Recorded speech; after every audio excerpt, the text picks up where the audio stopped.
Hello everyone and welcome to another episode of Shooting Stardust. This actually was not supposed to be the first episode I would do on an anime movie. I was actually considering doing one also on My Hero Academia 2 Heroes when I went to go see that, but once I got out of the theater I kind of realized I didn't have that much to say about it, so it just felt like it'd be a waste of a video. This one though feels quite a bit different. As you can tell from the video title and the image on the screen right now, we are talking about the newest Dragon Ball movie, Dragon Ball Super Broly. So first things first, I should probably get my history with the character out of the way now that he is in canon. I have not watched his movies. I have not watched any of the old Dragon Ball movies. My first one was Battle of Gods. I've seen that, Resurrection F, and now this. I'm not unfamiliar with the character of Broly, you're part of the Dragon Ball fan base long enough, you just kinda, you hear plenty about him, he's Broly. I know his backstory, I know his terrible motivation originally, I know what he devolved into the later movies when he didn't even start off somewhat that good. I've of course seen the abridged version of the first movie. So I know enough about the character, but I can't make distinct exact comparisons with the older movies just because I haven't seen them. So I'm mostly going to be looking at this as a movie all on its own. And also, I can also say that if you're worried like, oh, I haven't seen much of Super, so I might not be able to follow this, you're going to be fine. The only things from Super that you need to know are the things you would basically hear. You need to hear that the Tournament of Power happened and they wished back Frieza to be part of their team. That's really all you need to know in order to set up this movie. And they really do play up Frieza bright and early, I guess. Because, I probably should say spoilers. I'm going to spoil the movie, talk about anything I feel like talking about, because I need to. So if you haven't seen the movie yet and you don't want to be spoiled, maybe don't watch the rest of this. Or you can just be spoiled. I mean, I don't control you. Who cares? So the movie starts off over on planet Vegeta when we get to see very first time the Saiyans ever meet Frieza as King Cold steps down from his position ruling over them. And it's also when we're introduced to King Vegeta, Paragus, and Broly. And that's when we still get the whole old backstory of Broly had a super high power level as a baby. King Vegeta was jealous. And instead of trying to kill Broly, he just sends him off to a faraway desolate planet, basically still condemning him to death. It's just a slightly more merciful way of doing it. And hey, you may also notice in that nursing chamber room, Goku isn't there. They did it. They listened to common sense and made Broly's backstory not Goku was crying. I understand that they wanted to have a Goku-centric backstory because, God, a lot of those Dragon movies just love to praise Goku, but no one liked that. No one liked that backstory. It was horribly stupid, so I'm actually very happy that it's not there. In fact, Broly doesn't even have that much of a motivation, and that might immediately be sort of worrying, now he's just fully a mindless brute. Like he was in the Second Coming and Bio Broly, the classic movies. But from what I know of Broly's backstory from the original timeline, I don't want to say canon because it's not canon, but from what I understand, this is just a much better version of Broly. He feels like a character. He's not the super meek character he was in the original movie that just turns into the hulking mindless brute. He does actually have some sort of depth, I guess. You can't expect that much out of Dragon Ball, honestly. I don't want to be mean, but you kind of can't. So, I understand by those standards, he's not the most amazing thing in the world, but he's sympathetic, honestly. You can see why he is the way he is, and you kind of feel bad for him because it's not his fault. He grew up on a desolate planet with no one but his father and an animal that he once called friend.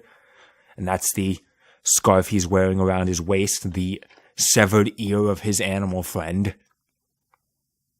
that does not seem like it should wrap well around your waist. The muscles and stuff in there would make it too stiff, but whatever. I'm questioning logic here. Why would I ever do that?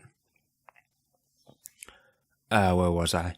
So yeah, and he just, because of his obscenely high power level, he just goes into blind rages where he can't control himself. And it is sort of unfortunate he spends most of the movie in that state. Like, at the beginning of the movie, he's soft-spoken, quiet, so I don't want to, kind of submissive to Paragus, at least. And occasionally flies off the handle with his temper. But then once you get to the second half and he starts fighting, he never says anything again. Like, he doesn't, actually, that's a nice thing. He never yells Kakarot, so you can rest easy on that. I think I've gone sort of enough into Broly. Then the movie transitions into, I'm not entirely sure why they do it, but a retelling of when Planet Vegeta was destroyed by Frieza. I don't really get it. Like, I understand that I guess they wanted to re-emphasize the backstory of the Saiyans, now that Saiyans are a major part of this movie, both as protagonist and antagonist. But it still feels kind of unnecessary, because Broly and Paragus aren't there. We get sort of a retelling of Goku's side of the story, but that doesn't impact him in the movie at all. It doesn't impact Vegeta. All the stuff that's important to the movie is told in that first part where we see Broly and Paragus, who leave the planet before it ever gets destroyed. So this whole part with Bardock seems kind of unnecessary. It's kind of nice to see Gine. Yeah, I'd never read Dragon Ball Minus, but I think she's cute. But it doesn't add anything to the movie. And in fact, it's kind of weird now that Bardock is not this great man who foresaw the Frieza's betrayal. He figured it out, but he doesn't have psychic powers like he originally did. So it just seems kind of weird that he's still the one that's taking the stand against Frieza right at the end. And for a while, I thought they weren't going to do it, and I was really confused. Like, that at least that scene where he takes the stand against Frieza is canon, because it was in Kai. Though I suppose now we do have a retcon, because during that scene in Kai, Bardock had the bandana. He does not have that, and that is a shame, because that's like the best part of his design. I'm sort of going off topic here. Really, the most important thing we need to take away from this part of the story where we see Planet Vegeta's destruction is not Planet Vegeta's destruction, but when the news reaches the Saiyans off-world, with obviously Vegeta, Raditz. We get to see Raditz again. I've been complaining about this a lot for the last week for whatever reason, but I'm always so confused about how Raditz just got completely forgotten. Like, he's Goku's brother. He should really play some kind of a part. At least get mentioned every once in a while, and hey, they mention him, and there he is as a child, and that's the only thing I've ever needed to see. And as you probably could have also guessed, Nappa's with them. It took me a second to realize it was him. Not just because I was distracted by Raditz, though I absolutely was. It's because Nappa has hair. Not much. He's balding, but I was like, holy shit, it's Nappa. I actually said out loud, I don't know if anyone else in the theater heard me, but I was like, he had hair? I kind of assumed he was just because Saiyan hair doesn't change. Every other Saiyan we see has the exact same hair from birth to death. I kind of just figured that Nappa was born bald. Either way, it does not impact the story in the slightest, but it's a little bit of fan service I was happy to see. Then we go back to the present day. Frieza's still alive, collecting the Dragon Balls. In a nice little callback, not only just a funny moment, but in a nice little callback to original Dragon Ball. And if I wasn't watching Team 4-Star TFS Plays videos over the last week, this totally would have flown over my head. Frieza wants to collect the Dragon Balls to wish that he's taller so he doesn't look like a child as the leader of his men, who are, I imagine, still scattered and broken. They're coming back together, but he's been gone for so long. And, that was, I forget his name, but the leader of the Red Ribbon Armies, that's what he was going to use it for. And meanwhile, Bulma was also collecting them because she wanted to wish to look 5 years younger. That's admittedly something about Super that's kind of bothered me. It's a very minor point, but it has. The fact that they've made continuous jokes about Bulma looking old. Like, I understand, and we don't see it all. It's animation. And she is nearing 50. I checked the wiki, I did the math. She's close to 50 by the time this movie comes out. Listen, she looks damn good, okay? I'm just throwing that out there. Bulma looks damn good for being near 50, 2 children. Alright, the constant joke in Super that she's getting old, looking old, it never bothered me. Like, it never, not never bothered me, exact opposite. It always bothered me for that exact reason. She looks good, come on. I'm sort of missing the point. Beerus and Whis are in there, they don't really do anything because they're obligatory now that Super's a thing. They just kind of gotta show up. And also, they call her Bulla. I'm still used to calling her Bra. By the way, Bulma's second child. She's here. I had no idea about the canonicity of her before now. Like, I knew she existed. I'm pretty sure she was canon, but I'd never heard her mentioned in Super. At least not yet. I'm only partway through the Goku Black saga now, which is why I can confirm that you don't need to know that much about Super to understand this movie. But there she is. You know, she's a baby. She doesn't do anything. Her only purpose is to be a joke that Beerus sticks behind and becomes her babysitter. But hey, there she is. It's nice to see her. Know that she exists. I don't know, listen. Anyway, that's what gets everyone over to the Arctic to get the Dragon Ball to stop Frieza, because they don't know what he's using the wish for. Anyway, Frieza's betraying him. Wow, what a surprise. Frieza's evil, huh? I really thought he would have turned over a new leaf at the end of Super. I wonder why I could have possibly not seen that coming. Though it is kind of weird, like, they have the, they're bringing movie characters in, there's Broly right there. I kind of wish that they went a little further with it, and when King Cold shows the Saiyans Frieza, I kind of wish Cooler was there. Why not? There's, in terms of movie characters that should be made canon, after Broly, I imagine Cooler would be the next most popular choice. Maybe the next time. I've heard people theorizing that Cooler would be the next movie or arc villain, something like that. I'd like to see it. I still have a kind of a theory that I understand why they went with Goku Black. I kind of wish they just used Turles.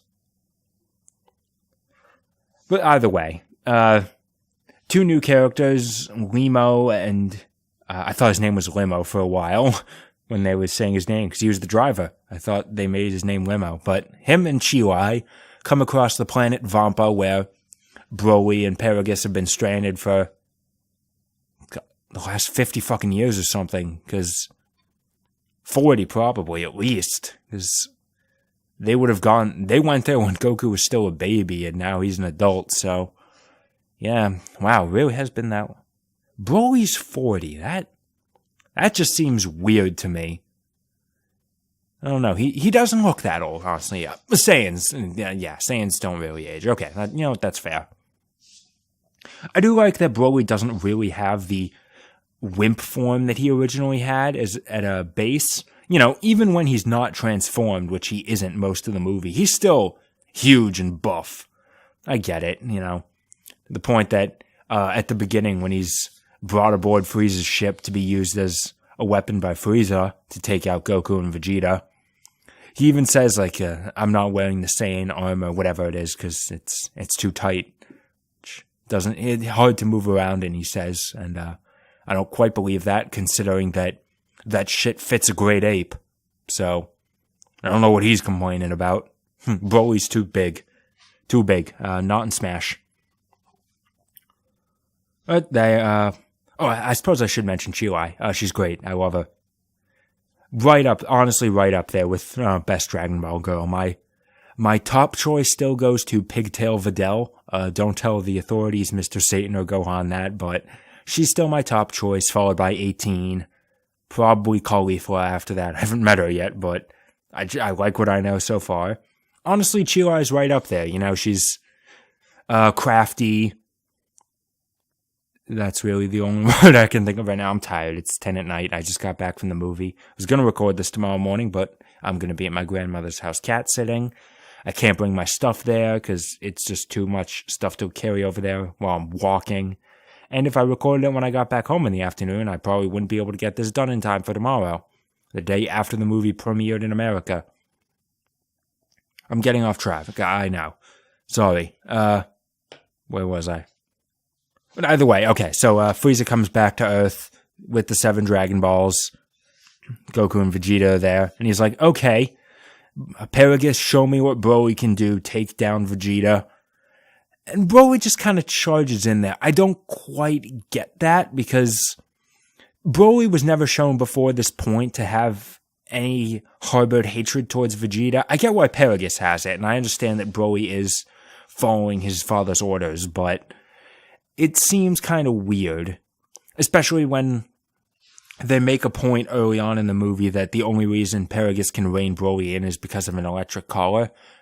I don't know where he got that thing. What, I guess he could have fashioned it from the parts of the ship they crashed in. Now, I don't really know. It seems kind of weird, but it's honestly kind of forgotten after Chi steals the remote, breaks it. The only point it's brought up with after that is when Paragus sees, like, oh, if he keeps fighting these Saiyans, then he's gonna get killed. Oh, I can't stop him now. But he goes out, either way, Broly goes after Vegeta first. Vegeta initially has the upper hand when he goes Super Saiyan, and Paragus has been gone for so long. He's like, what did he just do? Oh, yeah, you don't know about Super Saiyan? With the legend? Like, wow, it's been so long since we've heard anything like that. And we finally get to see Vegeta as Super Saiyan God, just base Super Saiyan God. I don't like it quite as much on him as I do Goku. I actually do quite like the look of base Super Saiyan God. But it is kind of nice to see. Theater applauded, seeing a new transformation.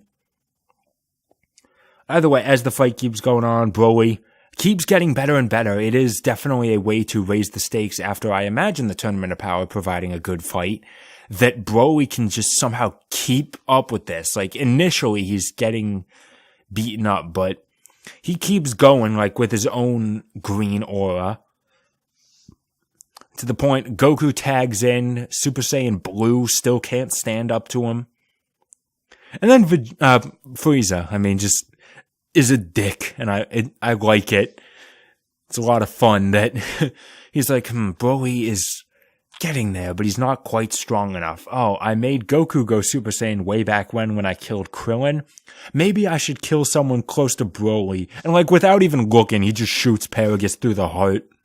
Just instantly kills him. It's a little anticlimactic, honestly, but Paragus deserves it like that. He is...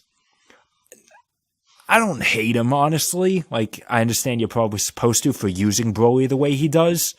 But, you know, he's a Saiyan. He's immoral. That's sort of what we've come to expect. That's what people liked out of Bardock that is not present here. And I admit I do miss that characterization of him, but either way, and that prompts Broly to finally go Super Saiyan. It doesn't quite... His hair doesn't have the green glow that it once did, so that is kind of nice that there's no longer this weird distinction of another form called Legendary Super Saiyan. Like, it's not that. In fact, Broly isn't even the Legendary Super Saiyan. He's just really strong, and he got the power to go Super Saiyan. And also, it's kind of nice to see. It's been so long that anyone's gone Super Saiyan because of an actual fucking reason. Like, I think Gohan would have been the last one we saw. Actually, honestly, not even Gohan, because he went Super Saiyan for the first time just in the hyperbolic time chamber. Super Saiyan 2, yes, definitely, but since that point, it's just been like, Goten and Trunks can just go Super Saiyan. Kaba was threatened, I understand, with the destruction of Planet Sadala in the ring, but it wasn't exactly that much. And then I've heard the rumors of how shitty Caulifla and Kale's transformations are. So it is kind of nice to see a legitimate Super Saiyan transformation again. And then, there isn't even much of a scene. There's a little bit of one. There isn't much of a scene of Goku and Vegeta working together to try and fight him. It's there, but it's not, honestly, it's not long after that before they just get beaten up so bad they retreat for a second to do the fusion dance. And I was very happy to see it when they were when Goku and Vegeta were practicing the fusion dance. Oh, first off, before they retreat, love this scene where they're planning their retreat. They just they drag Broly over to Frieza, and then it's like, here, Frieza, have fun. And then they leave, and Frieza just gets the shit beaten out of him by Broly. But that definitely feels deserved, because, even if Broly didn't see it, Frieza did kill Paragus, so it was kind of nice to see him just get his shit kicked in. Even after he goes golden, it's not that much. But either way, only other character that shows up in the movie, Piccolo's there, just to help guide them through the fusion dance. They do it, they slip, they still go through like the big transformation scene, and the whole time I'm like, they slipped, Fat Gogeta, Fat Gogeta, and yes, we got Fat Gogeta. Earlier this year, no, it would have been last year. Damn, time flies fast. Either way, I brought, I was renting Budokai HD. I brought that into Anime Club. We were playing it. And, someone did the Super Saiyan 4 Gogeta transformation. And I was really upset that, there wasn't a mini game to fuck up. Cause I was like, oh, we can't get Fat Gogeta. We can't get Fat Super Saiyan 4 Gogeta. I'm glad that was here. As well as Old Man Gogeta. The best. I wish they came up with a new failed fusion, but I was happy to see those nonetheless, especially with I didn't remember this from the Buu arc, but I guess you can't undo a fusion dance. You can't undo a fusion by your own will, because Piccolo's like, you two fucked up, now we wait 30 minutes. Which means that Broly was kicking the shit out of Frieza for an hour. Just the thought of that is funny to me, either way. Anyway, they finally do it. Big applause. Gogeta's here. He's canon. It's a quick scene where they're trying to figure out, like, what do we call it? Oh, Gogeta, okay. And Goku comes up with a few other weird names. I don't even remember them. It was like Gokuda, something like them. Something weird. He does come up with Gogeta pretty quickly. With the explanation that, but a name would just be so much cooler. They didn't bring back, like, the I am the instrument of your destruction speech from Fusion Reborn. And yes, I do know that, despite the fact that I've never seen Fusion Reborn. Or GT, so, outside of Budokai, this was my first exposure to Gogeta. So that's kind of cool, I guess. He comes in, goes Super Saiyan Blue, and there's finally a fight. Like a real full fight. And it gets kind of weird. There's like at one point when the two hit each other. And first off, I don't even remember where it was in the fight, but at some point someone gets punched into like the core of the earth. Or at least below. No, it couldn't have been the core of the earth because it wasn't down that far. Which, now that I think about it, they were in the Arctic for the fight. Gets punched through the ground, and they end up in lava, which means that the ice and the lava are right near each other, which means that this takes place at the same location that the final fight in the Sonic OVA happened. I'm throwing that out there, alright? That's canon. Anyway, the two hit each other, and they end up in like this weird, I don't even know what it is, aside from Gogeta going like, what the hell? It's never explained. It's never even questioned again, but it's like this. My best theory is that it's like a pocket dimension. Like they hit each other so hard, they tore a hole through space and time and ended up in like this dark room with a bunch of colors and shapes all around them. It looked cool as hell, but it is so weird. I imagine it was just in the animated department that someone just had that idea and they're like, yeah, do it. We don't need to explain it. And it was kind of nice to see at the end of the fight when they are firing off the final Kamehameha. They finally beaten down Broly. He's saved. Chila and Limo save him at the last second by stealing the Dragon Balls. And I also said this, I don't know if anyone heard me say it in the theater, when Frieza sees the dragon get summoned. When he didn't do it, I imagine Frieza just being like, oh, not again! Their only wish is just get Broly out of here. Like, don't let him die. They send him back to Planet Vampa, or Planetoid Vampa, I'm sorry. They do outright say that. It's kind of weird that they feel the need to make that distinction, but I guess they're scientifically accurate, so can't fault them for that. Send him back. I I imagine just getting almost killed finally brings Broly back to his senses. And you do kind of see that during the fight, like right towards the end when he's about to get killed. Throughout most of the fight, Broly lost his pupils, as you sort of expect out of him. Right towards the end, he got them back. So that's just a nice little sign that he was coming back to his senses. Either way, he gets saved. Chila and Limo steal a ship and go get him. Now they're fugitives, might as well go hang out with Broly, because they do have a couple nice scenes together where Broly saves Chilai from getting hit on by a drunk Frieza Force soldier. And they just kind of... it's just a nice scene where they're just sitting in a back room, eating food, drinking water. Broly's talking about his life. And it's kind of a nice scene. I do like that Broly is a much more human Saiyan than he was initially. So it is nice to see him get redeemed. Like, I do also like the fact that during the fight, before it even gets super intense, that Goku even mentions, like, I don't think you're a bad guy. Which, my first thought was like, yeah, you said the same thing about Zamasu. So, your sense for this sort of thing is a little bit lacking, Goku. But I do like that was established. Goku recognizes that there is good in Broly, or at the very least is not complete evil, and wants to help him. It's just that Broly completely loses himself, and the only thing Goku can do is fight back. And he was intending to kill him, I understand. Gogeta was... if Broly wasn't wished out of the way... Broly wasn't wished out of the way, he probably would have been killed then and there. I imagine by that point they sort of figured he was a lost cause, though saying it wouldn't have been bad. I would have welcomed that. And Goku makes good on his word. He uses instant transmission to find him, since I imagine Broly's power signature is very strong.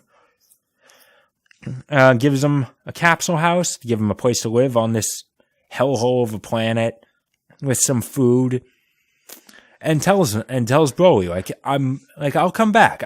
You're super strong. I want to train with you because, it's Goku. We all know how he is.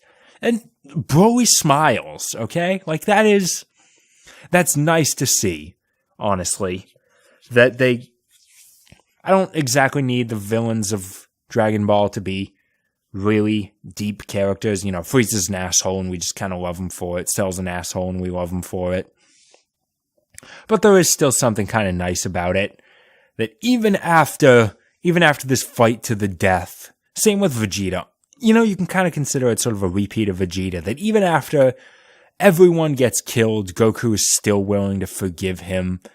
Not only in search of a good fight, but because he likes Broly. And I'm hoping that they do something with that. It seems like it, that whatever Dragon Ball project comes next, Broly is at least going to play some part of it, or sometime in the future they'll do something with him. And I'd be interested to see where they go with it, because Broly's potential is not fully untapped yet. They could do more with him, and I hope they do, because I would honestly like to see it. You would not hear much of that outside of like the really misled, I don't know what word to say, but the Broly fans who never saw his movie, and it's like, oh, Broly's, or the kids, that are like, oh, Broly's the coolest, his power is maximum, and he's just so cool. And then everyone who actually saw the movie and understood it, like, oh, Broly sucks. Like, why did he get 3 movies? But this is a good Broly, and I would be happy to see more of him. Take something bad from Dragon Ball's past and make something good out of it, like something really good. This is a damn good movie. Whether or not I like it more than Battle of Gods is still up for debate, because I did very much enjoy Battle of Gods, though that is mostly out of a comedy. I love the comedy in Dragon Ball. I think aside from some of the really meaningful fights, like I do love Gohan versus Cell. Outside of that stuff, my favorite parts of Dragon Ball is just when they're having fun. Like, one of my favorite episodes of Super so far has just been the one where they're babysitting Pan outside of some of that Cell stuff, my favorite arc of DBZ was the Great Saiyaman. So I did love Battle of Gods for a lot of that, and Broly does have some of it, like Goku interrupting a sort of tense moment to ask what the word repugnant means, and then coming back and using it later. It's like, I understand that this planet is repugnant. I love that. Love you, Goku, honestly. You get kind of frustrating and you're an idiot, but damn if I don't love you sometimes. You're hard to love, but you're harder to hate. Oh, and I suppose before I go into sort of overall thoughts on the movie, final line of the movie was great. I guess because they never caught his name. When Goku's about to leave Vampa, Chirai asks him, wait, what's your name? He's like, yeah, I'm Goku. Oh, but Broly, you can call me Kakarot. And I get it, another Saiyan uses Saiyan name. I like to think that was a little jab at being the only thing Broly ever said. And again, I said this. The first thing I said after that was, oh, on second thought, maybe don't do that. Either way, back to final thoughts on the movie. Either way, I definitely liked it more than Resurrection F, because Resurrection F turned up the action. It's not bad, but it wasn't exactly amazing action, and the story was pretty damn weak in Resurrection F. So this movie does kind of have a balance. It's got some funny stuff. Really damn long fight scene. Like, the shitty cam rip YouTube video that showed up on my homepage says the final fight's like 40 minutes long, so it's half the fucking movie. But it is a damn good fight. I had this suspicion going into it, like, I understand you don't need to see much of Super, but what if this was your first Dragon Ball thing in general? And honestly, it's not a terrible introduction, because, they set up the whole Saiyans. It wouldn't, and there's not that many characters in it, it wouldn't be horribly it wouldn't be completely unrecognizable if you'd never seen Dragon Ball before. And during that, a couple of points during that fight, I was like, man, if you were not acclimated to Dragon Ball by this point, this would be the most amazing shit. Like, your mind would be blown at all this, like, fast movement, the camera's swinging all over the place. There's a part where you're in Broly's first person as he's chasing down Goku. It's very impressive stuff. Easily Dragon Ball's most visually striking fight, but my biggest problem with the movie is the sort of lack of balance. Like, the first half does set up a story, does have the humor, but then once that fight starts, the rest of the movie is nothing but that fight. So it kind of feels like there's two separate movies, they carry on the same plot, but they're tonally much different, and there's a clear split. Like, as soon as Broly starts charging towards Vegeta, you can just cut there, separate the two halves, and you basically have two halves. So not pacing, but the split just feels kind of weird. But the animation is usually quite stunning. I'm very happy that they're not using the really shiny stuff you see in modern Dragon Ball stuff. It's not quite old school, obviously just the change from cells to digital, you're never going to get that again. But I don't know what to compare it to. Like, maybe Yo Son Goku and his friends return? I don't know. But it does look quite nice. If this is the sort of style that Dragon Ball goes for from now on, I'd be quite happy with it. My only issue with the animation is a lot of the times, just to keep up with the action, they switch over to CG. And it's not bad CG, but you can definitely tell. Because every time it happens, I just feel like I'm watching footage from Fighters. Which, to be fair, does say very good things about Fighters, that the movie, this new Dragon Ball movie, looks like Fighters. So that's not bad, but it is definitely very obvious and kind of distracting. I don't think I have too much else to say. It was just a very good movie, actually comes very much recommended. And in the future, whenever I'm playing like Budokai, I see Broly, I'm just going to pretend it's this Broly, even if he doesn't look like him. Just because I like this Broly. I legitimately do like him as a character. I want to see more of him. I'm happy I went to go see this movie in theaters. It was my first time seeing a Dragon Ball movie in theaters. I've been kind of wanting to do it for a while, because when Battle of Gods came out, I I think I had only been reading the original Dragon Ball manga, so I was not prepared to go to that. Then when Resurrection F came out, because I was watching Kai one episode a week on Toonami, I was in the original Frieza saga when Resurrection F came out. Goku hadn't even gone Super Saiyan yet, so I was like, I probably shouldn't see this. I've missed a lot. And I hadn't seen Battle of Gods yet. This time, I felt like I had finally caught up enough that I could see it. And I'm happy I did. The theater experience was good. It was still sold out a lot like My Hero Academia.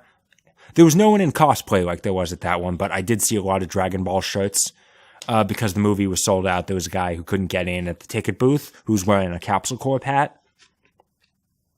It was nice to see the people into it. A couple times there was some applause, like when Vegeta went Super Saiyan God, when Gogeta appeared, as I said, when Broly went Super Saiyan. There was applause. Again, it wasn't like My Hero Academia 2 Heroes, where I loved the theater experience in that movie because they were so happy, so hyped. It was just nice to be a part of. But those guys would applaud anything. Like, Mineta showed up and they were like, yeah! It's like, you guys like him? I mean, I do too, but wow. You guys will cheer for anything. And I'm sorry if I'm comparing it to that a lot, but that's the only other anime movie I've seen in theaters. So it's the only real experience I have. Only real comparison. Either way, if somehow tickets are not sold out in your area yet, the movie's still playing for a couple more days when this video comes out. So definitely go see it. It was really enjoyable. Very good movie. And I don't know why I'm saying you should go see it, because if you've gotten this far in the video, I'd hope you have seen it by now. But either way, damn good movie. Really good. I really enjoyed it. It feels a little lacking, honestly, because just less than a week ago, I saw Spider-Man Into the Spider-Verse, which was truly amazing. So I don't want to say amazing because it would imply that, oh yeah, this is as good as Into the Spider-Verse. It's not. It's not. But by Dragon Ball standards, it was very enjoyable. Better than I thought it would be. Recommended. I enjoyed it. Kakarot!